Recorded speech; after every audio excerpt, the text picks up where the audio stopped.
Right, thank you. Our next speaker is Bishop Michael Nazir-Ali, the Right Reverend Dr. Michael Nazir-Ali.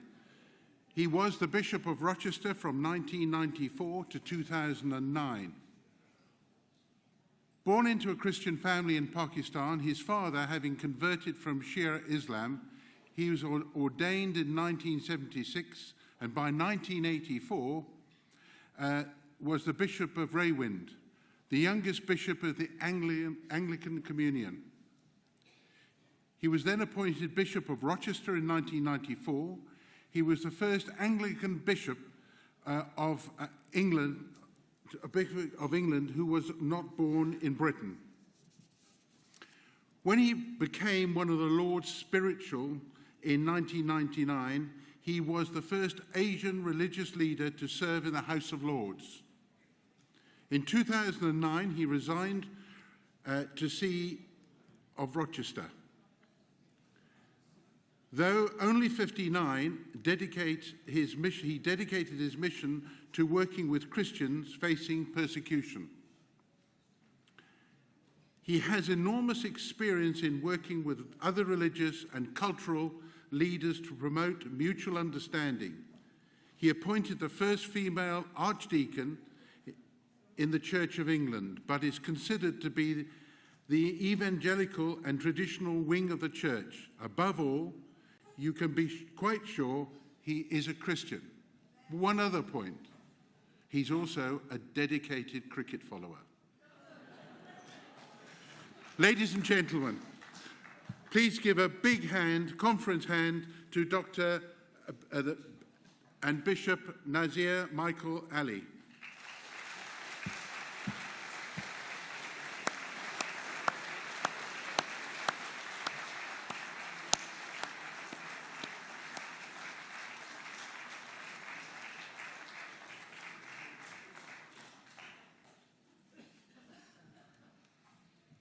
Thank you very much, Mr. Chairman, especially for the reference about cricket. I thought you were going to say, I mean, one of the things I can do still, I think, is to bowl with either arm.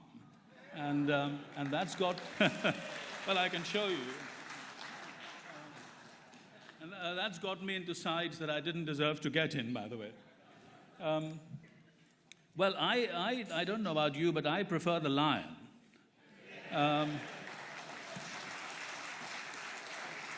But I'd like the lion without the scowl.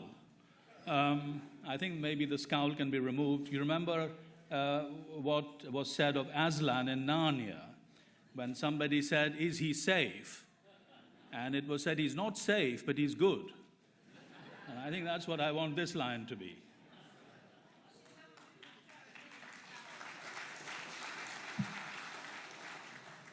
Well, I think those who voted for the lion are clapping, obviously.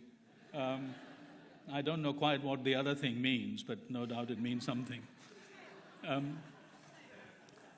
Sales, oh, sales, all right, okay. Well, thank you very much for this invitation. I go to party conferences and I'm given various titles to speak on, but this one is really a very good one, the Christian roots of our civilization. And I'm so grateful to Steve for having set out the stall. In fact, he said most of the things that you might have expected me to say. Very grateful to him. But as I listen to politicians, I hear words like tolerance and fairness and good behavior, and I always think, well, these are rather thin values. We need thicker values than these by which to live. Well, recently they've been talking about democracy, they've been talking about freedom, the rule of law. Well, that's good, but we have to ask, how are these values grounded? Where are they based? From where have they come? And of course, the answer for us is they've come from that golden thread of social harmony that became and has become Great Britain. How did Great Britain become a nation at all? We've been talking about Britain as a nation, but how did a rabble of feuding tribes, fiefdoms, and petty kingdoms become a nation? And the answer, of course, is because of the arrival of the Christian faith to these shores. That's how. So it is entirely right, of course, that you should acknowledge that in your own mission statement, your own self-understanding of yourself. And this goes back really to King Alfred the Great, another great for you, and we mustn't ditch the word great at all. Alfred the Great welded together diverse people, even his enemies, his erstwhile enemies, together into a nation by bringing together their laws and customs and making them a coherent whole and setting the background for the emergence of common law, great gift of the British people to the whole world. And I hope we never lose common law. But Alfred did one more thing. He made sure that this common law of this new emerging kingdom was consistent with the teaching of the Bible and especially the Ten Commandments. The head of the judiciary in this country these days wrote a letter to me saying, "Of course, Bishop," she said, you probably know who I mean now, "our laws are based on the Ten Commandments and on our Lord's summary of them." Well, I said amen to that. I also said, I hope that the judgments of the Supreme Court will reflect this. But that's true. That is what our laws are based on, and long may that be so.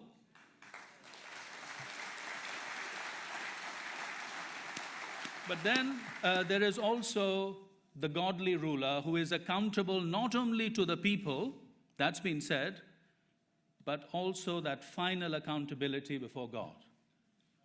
That was another feature of how we came to be a nation. And all of this resulted in a nation that was governed by natural law, how the world is made, how we are made, by our own lawmaking, and by what is in the Bible. This gave rise to a society where mutual obligation was the norm, where duty was valued, where people did not simply stand on individual rights. Now, I'm not, of course, as the bishop, a party man, but Edmund Burke, who is claimed by one of the parties in this country, but I wish that he was more read, because Edmund Burke points out that our values are not freestanding, and it is not simply a question of individualism, but our values have emerged organically with the development of such a society. And they cannot be separated from such a society. They cannot be taken in isolation from such a society. This is something we must always have in mind. The other point is that the political development of Great Britain, well, England first and Great Britain later, was quite distinct from how things happened on the continent of Europe. So Britain, England first, and then Britain never had any experience of the Holy Roman Empire, about which it was said, you remember, that it was neither holy nor Roman nor an empire. Well, certainly the holy bit's true. It was never part of that project of European centralization, and of which, of course, we are seeing the latest episode. But then, not only that, there were other models in Europe. There were, for example, the city-states, Geneva and Venice and so on. But Britain, or England at first and then Britain, I have to be careful about what I say, has always had national aspiration. It's always wanted to be a nation, not a centralized empire and not a city-state. And this is shown in the way in which poor law emerged. In Europe, poor law was nearly always the law of the city. Whereas here, from the time of Henry VIII, we've had a national poor law, certainly locally delivered from the parishes, but nationally thought out and nationally delivered. This is a very important difference between Britain and the rest of the European continent. And I think if we are, in Burkean terms, thinking of political developments, we must keep this in mind, the distinctiveness of political life in history in this country. Well, of course, we begin with society. We are people, human beings, who have always been in community. The Bible teaches that man and woman were made together, made in God's image together, and so you have community, society from the beginning. However, in this organic development of society, there also emerge, again because of the Christian faith and the teaching of the Bible, the idea and the value of the person. There's a very fine book by an Oxford scholar called Larry Seidentop, The Invention of the Individual, in which he lays the blame for the acknowledgement of the human person squarely on St. Paul. Well, I think it's true. The image of God, everyone created in God's image has a value of his or her own. And but within the context of society, within that context, not isolated, as I will say in a few moments, this emergence of the person has to do certainly with the recognition of conscience, that human beings have a God-given capacity to know right from wrong, to be able to discern what is good and what is evil, and to steer themselves away, with God's help, from evil. The development of conscience, the recognition of conscience, has been a part, an intrinsic part of British life. And it is only in the most recent spate of legislation under the most recent governments that it has been neglected. And I hope that we can once again recognize conscience for what it is. It is the basis of our personhood. Secondly, personhood also leads to the idea of consent. That however good our system may be, however wonderful the kings, they still needed our consent to govern and for us to be governed. This is the root, of course, of democracy. The idea of consent, that people must consent to how they are governed. And then thirdly, and Steve's mentioned this, the idea of citizenship, that we are not mere subjects. However wonderful the state may be, we are active participants in national life, not passive.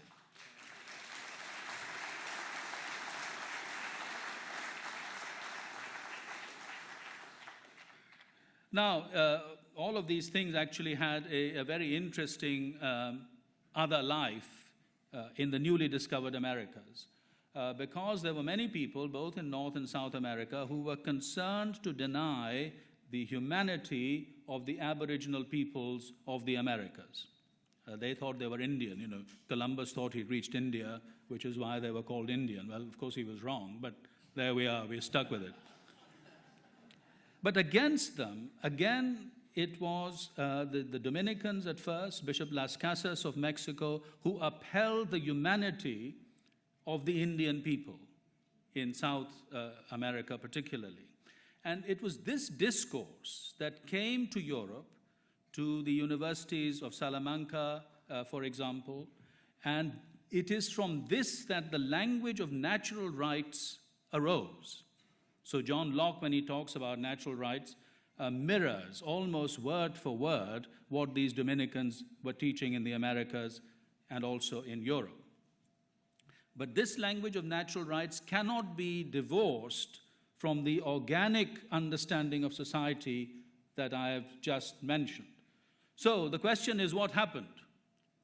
With all this virtue, why are we where we are?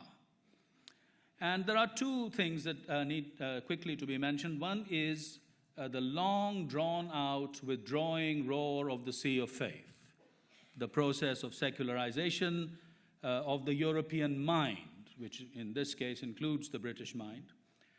And that has some positive things about it as well. I mean, for instance, this process laid its emphasis on knowledge being about the whatness of things. You know, what kind of thing is this? I was amazed to discover that Charles Darwin spent years on one occasion just studying a particular kind of barnacle. Well, I don't think I would have the patience to do that, but as a scientist he did it. The whatness of things, and science depends on this, classification of objects, of creatures. It also had the effect of promoting the question which is the how, the how kind of question. How do things work? And again, that is behind technological development. And that's fine. But one of the negative aspects of it was that the why question stopped being asked. Why am I here? Why can I study the universe and make sense of it? Why is the universe as it is? Those questions of ultimate meaning were no longer asked, or less asked. And also, of course, the what for question. What am I here for? What is the universe here for? And indeed, for us, what is the nation for? I once said in an article about the destiny of the British people, and I was severely criticized by the liberal press for even suggesting that Britain might have a destiny. Well, you know what I mean. I hope that we can recover our sense of destiny, because our journey as a people depends on that.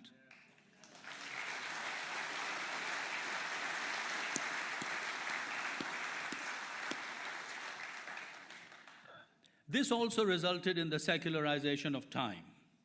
You know, in the Christian state, there were occasions when we were taken out of the humdrum, out of the everyday, by the great festivals of the church. But then what has happened? Christmas has become Winterval. At least in Birmingham it has, I gather. Anyone from Birmingham? We turn it back to Christmas.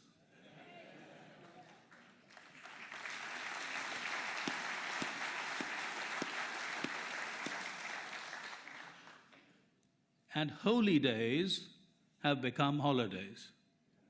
You see what's happened? The long drawn-out process. I think that's true. But also, I think some scholars say, and I think rightly, that there was a sudden death. There was a sudden death for Christian discourse in public life in this country around the 1960s. There were many reasons for this. The students were revolting. You remember that? Someone was saying the other day that they occupied, well, actually, when I was at Cambridge, they occupied the economics faculty. And when they were asked why they had done so, they said it's because the teachers, our lecturers, have secret files on us. And so they were asked, well, what's in these secret files? And they said, we don't know, they're secret. The role of women was changing. Callum Brown, in his book, The Death of Christian Britain, not a title I agree to, but that's the title, says that the Christian faith stopped being of importance in this country when the women stopped passing it on in the home.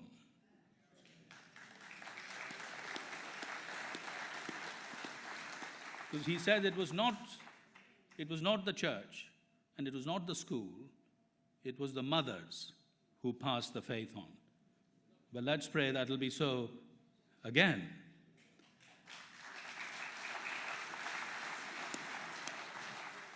See, it's the men who are clapping, not the women. I mean, I'm not asking for a return to the past. I know that's not possible. But I think we each, men and women, have certain responsibilities in society to which we must respond. But the big thing was neo-Marxism. Now, Steve mentioned this in passing very quickly, but the whole group of neo-Marxist thinkers, Herbert Marcuse in the United States, Antonio Gramsci, whom he mentioned in Italy, Lukács in Hungary, who realized that political Marxist revolution would not come to Western Europe as it had in Russia. And so what they wanted first was a social revolution that would undermine the vital institutions of European society. You see? Some people in this country made that social revolution an end in itself. Of course, the political revolution never came. Indeed, Marxism itself died, and you might say, praise the Lord.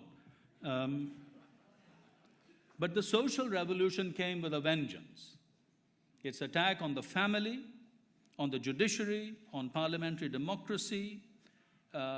This is what has produced the kind of chaos that we see so often around us.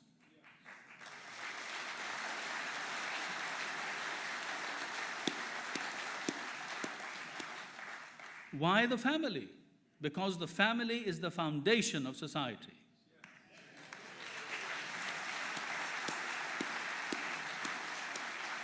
And I do hope that you will be for the family, that you will promote policies for the well-being of the family, for the nurture of children in the family.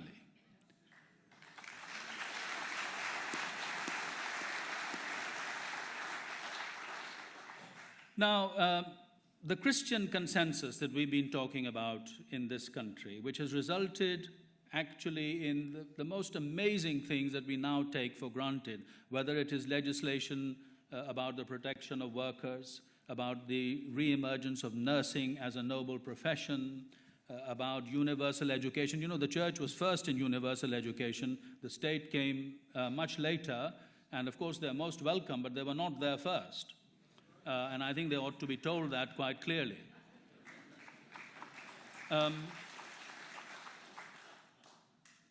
This Christian consensus has certain features that I just want to outline. One is the inalienable dignity of the human person, a dignity that cannot be taken away from them by other persons because it has not been given to them by other persons. The state does not confer this dignity on us. It simply recognizes it if it is a good state.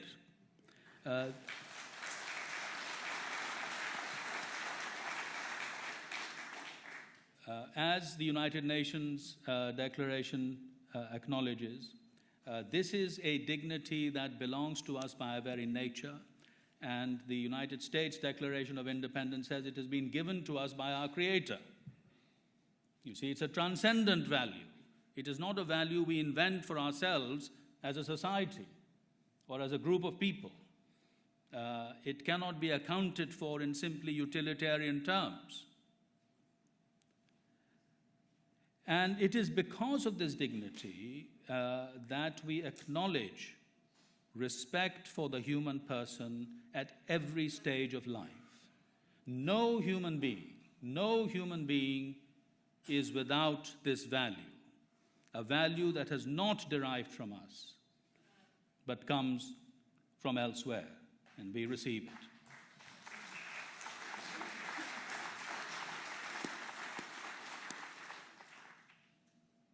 But then people have mutated this idea of human dignity of the human person into that of autonomy. You see, personhood is a relational idea. I am a person because all sorts of other persons have influenced me and I have influenced them. It's the same for you, if you think about it. But autonomy is about the primacy of the individual. This is what is really wrong with human rights legislation in this country. That it does not take the common good, the good of the people, into account before it decides what to do with individual human rights.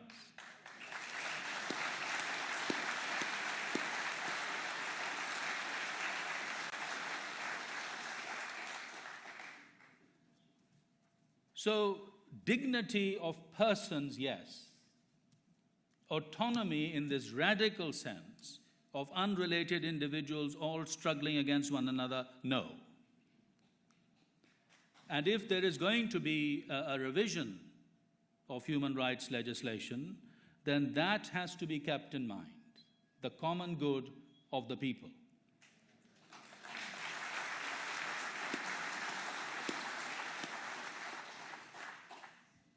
It's very good, this applause, actually. You don't get it when you're preaching, you know. I wish we did. Let's encourage our congregations to applaud their preachers. If they deserve applause, of course. But the other thing is equality. You see, on the face of it, we are not equal. I mean, I doubt very much if there's anyone here who can bowl with either arm, apart from myself. But you know, people have different gifts. The athletes, even in the Invictus game, well, I doubt if I could match their achievements. People are rich and poor.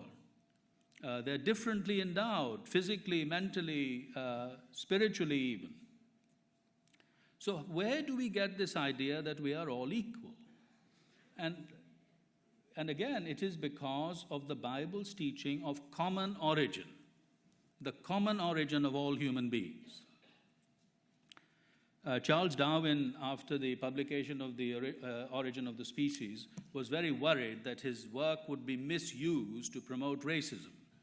And this is why he gave large sums of money to the abolitionist cause in the United States. Well, of course, it didn't, in fact, prevent the emergence of racism there, and indeed in the European fascism of the 20s and 30s that we all know about and regret very much. But common origin is something that is non-negotiable. And I'm so glad that the science of genetics now is also saying that human beings have a common origin. That is the basis for the recognition that we are equal as persons. By the way, equality as persons does not mean, and never has meant, the equality of all sorts of ways of living and lifestyles and values and so on. No, it cannot mean that. It means equal respect for persons as citizens of this country.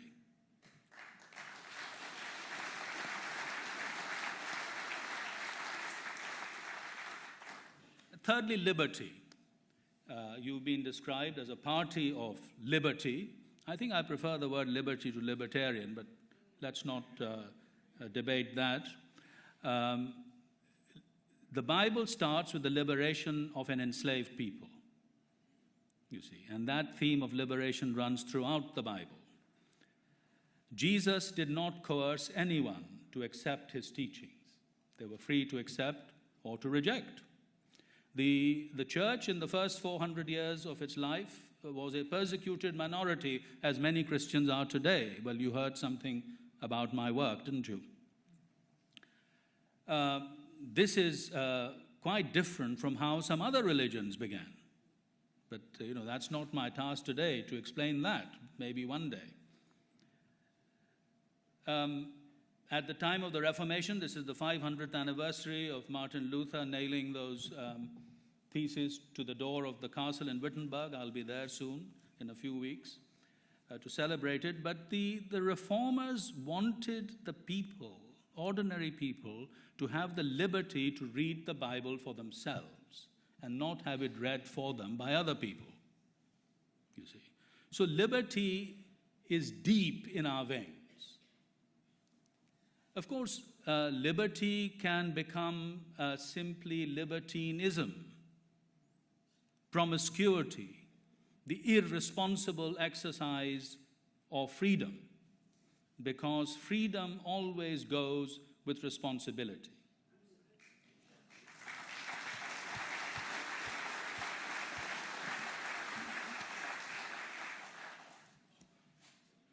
We have become a society obsessed with safety from harm. You know, somebody told me the other day that the health and safety executive is the real government of this country, whoever may be in power. But the emphasis has been on the safety of individuals. And we have neglected looking at the safety of vital social institutions such as the family, on which our prosperity in the end depends.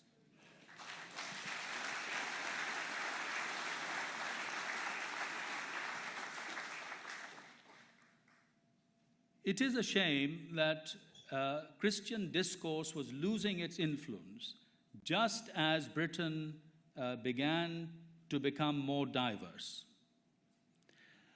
How good it would have been if this new diversity had been dealt with from a Christian basis of hospitality, of engagement, of declaring where we were coming from. What were our foundation documents? Instead, what was in effect said was, we don't know really who we are. We certainly don't know who you are. So let us live our lives separately, and then we are surprised that this has resulted in segregated communities.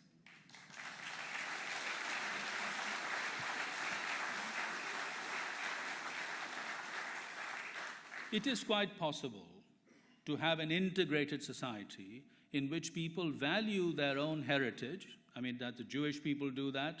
The Huguenot community in the Diocese of Rochester certainly do that. Successive generations of migrants to this country have done that without damaging the idea of an integrated society and of the common good. It is perfectly possible to hold both together. So multicultural is not the problem. The problem is, once again, those three little letters, ism, multiculturalism. That's the problem, because that says, in effect, there is no grounding narrative for us as a nation. It says there's no common story. There's no heritage. Well, I know you have said that there is, but there are so many people who are concerned to deny this. There are people who say, well, of course, Bishop, government ministers have said this to me, we do acknowledge that these values have come from the Christian faith, but now that we've got these values, we don't need the Christian faith. In fact, one former minister said it's like a ladder. You know, you've climbed up the ladder, now you don't need the ladder, so you kick it away. Well, my experience of ladders is that, you know, that's a mistake. Because you may need to get down again. And then, I mean, a former prime minister once said to me, well, all religions are the same, Bishop, aren't they? Well, are they really? I mean, our heritage is the result of a particular history, religious, social, philosophical, political. It cannot simply be equated with everything else. So some traditions will always place social solidarity before personal freedom, honor before responsibility, or piety, public piety, rather than internal, interior spirituality. Some faiths will question the reality of the self. Well, I mean, that's an interesting philosophical question, but if you do that, you're unlikely to come to a proper estimate of the human person. So humility, you know those Nolan values, humility, sacrifice, service, well, they couldn't have been articulated in just any society. This is the result of a particular development. Aggressive secularism has mutated values of dignity, of equality, of liberty. These were Christian ideas that have become something quite different. The choice before the British people is this: are you going to go with what is trusted and known, that organic development of tradition that Edmund Burke talks about? Or are you going to take the destructive path that was taken by the French Revolution, of which Burke was so fearful, which destroyed everything that had been in the past and resulted in the massacres of Robespierre. You see, Britain has always been an evolutionary society, developing organically in terms of its fundamental values. We are now poised for this choice, and that's the political choice as well.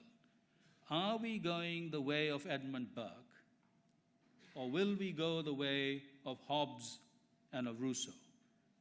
The way of the organic development of society or of rampant individualism? Your present interim leader has set out your program for the future. I was glad to see that it has a very strong social component in it. And I hope that you can, as you develop your policies, will make sure that personhood and society, community and the individual are always held in that proper tension which the Christian faith has so far provided for us. Thank you very much indeed.